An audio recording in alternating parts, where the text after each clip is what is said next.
Guys like Jorge Masvidal and Colby Covington and Gilbert Burns, but one kick changed the world. That's why this sport is so amazing. That's why we have the greatest job ever. The greatest job ever. The greatest job. I mean, we sit here and we get to watch that.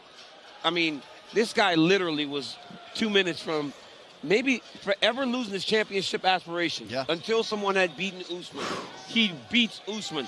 And for Kamaru Usman, it changes everything. You don't restart that 16 fight in a row win streak to tie Anderson Silva and win tonight. You become the longest win streak in UFC history to start a career. You don't go back to win 7 championships. It's very hard to replicate what he had done. And it's once in a lifetime that you get these chances. So for him now, he's got to go back to the drawing board.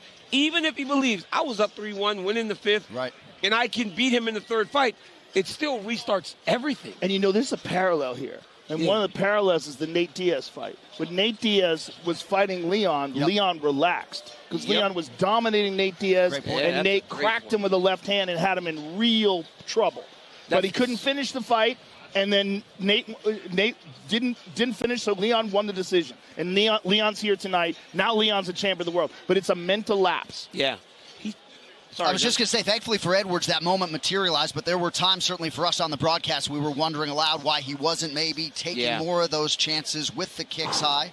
But he did it, though, when it counted. He did. I mean, the guy found the way, and this is what we've been saying about Leon, is he has this knowledge, this understanding of what to strike with, what technique to use, when it's most effective, and it couldn't have been better. It couldn't have been better. To have him losing that fight the way he was losing, to have him get that first round, take Usman down, mount him, to make it such a wild and an entertaining fight, and having so many people at the end thinking that we were resigned to the fact that Kamaru was going to win. To his corner, just literally panic. Yes. Because they were like, dude, what are you doing, Rocky? Give yourself a shot. Dude, I'm telling you, I'm making a movie out of this tonight because I'm going to cut the corner audio into the final with the Rocky team playing. Dude, I spoke to Leon Edwards from my YouTube this week, and he said, I just have to be focused for 25 minutes. Never more true than 2 minutes left in the 5th round losing, and you go and get a knockout like that. Wow. I mean, less than a minute left now. I'm saying 2 minutes. There was less than a minute left. No follow-up shots needed because he landed that kick so perfectly. It's one of the singular biggest wins in mixed martial arts history, right? But it might be the. Yeah, but it might be the. Khamzat Chimaev goes, congratulations, see you soon. Unfortunately, I got a message for Khamzat Chimaev. Your journey to the title has now become longer. Because if anyone deserves a rematch, it's Kamaru Usman. And, of course, Nate Diaz beckons on September 10th, but Dana White seemed to acknowledge this week that, if Edwards won, that Kamaru Usman is certainly worthy. Yeah, absolutely. 100%. 100%. So Khamzat says, see you soon. Sorry, Khamzat, but it's going to be a little bit longer for you. Khamzat can't sleep on Nate Diaz. You cannot sleep on Nate Diaz. Khamzat kind of believes what the idea is. That's why he's Khamzat. Look at this man. Look at this man. I mean, he was crying. He was just filled with emotion. He's so happy. Manager was crying too. These guys are tight-knit group. Oh, no my doubt. goodness. I'm so going to be so blown away. Look at that. I told you, Mom. Wow, we lost the feed, but he's crying with his mom on the phone. What a night. Sports, man. Oh, my God. Sports. MMA love sports. The greatest entertainment value in all of the world. There's nothing like this sport. Right, I've said it time and time again. There's nothing like a UFC title fight. But my goodness, how lucky are we to have sports in our lives, and MMA in particular for us. It's like sports, man. It's like sports literally. It's almost like an aphrodisiac for me. Well, it just makes life better. It makes life better. It's like, when are we going to get this kind of thrill? Nowhere. Like, how can you get this in any other way to watch something like, look at Leon with his mom on the phone. His mom is back home, understanding now that life changes. Look at this. Life changes now for the Edwards people. Look at this. Is that his son? Probably got his son. He's such an easy guy to root for.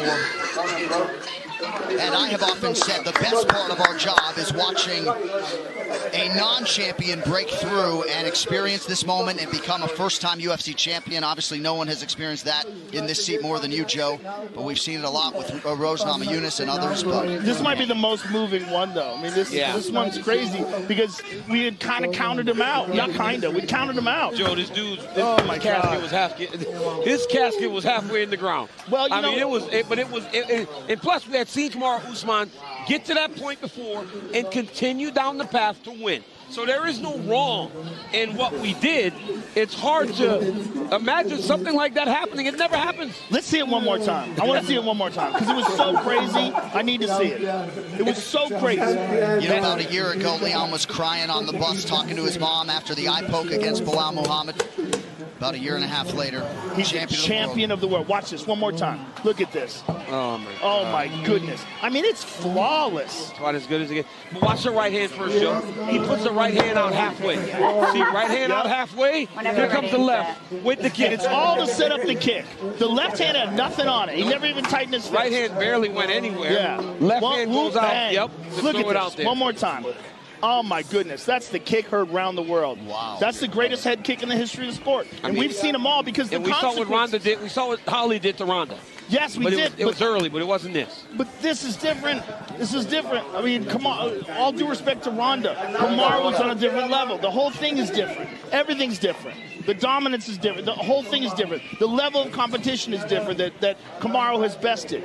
Everything's different. Sorry, the build-up to this third meeting, in theory, between these two as Kamaru Usman rebuilds. God, it's going to be the biggest fight ever. Do you remember Amanda Nunes and Juliana's rematch? I was like, oh my goodness, somebody can actually compete with her. Now we know Leon can beat Kamaru Usman. Imagine this in the O2 arena. Oh my goodness. Oh my goodness. Oh my, could you imagine? Oh. Could you imagine? You got to back in England? You got to think Leon's first title defense is coming there. Oh my, why not? He deserves it. He's the champ. And he won in the most spectacular way possible. Look, submissions are great. I love jiu-jitsu.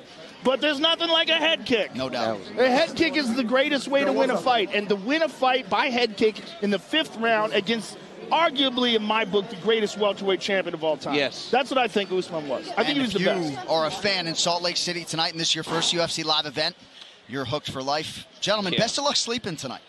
Yeah, man, I'm not sleeping. I got Luke Rockhold's blood all over my shirt. Yeah, I know. I mean, Joe, that's a nice shirt. That's okay. I'll get another one. What a return jaunt to Salt Lake City for the UFC. The executive producers of the Ultimate Fighting Championship, UFC President Dana White. Ari Man.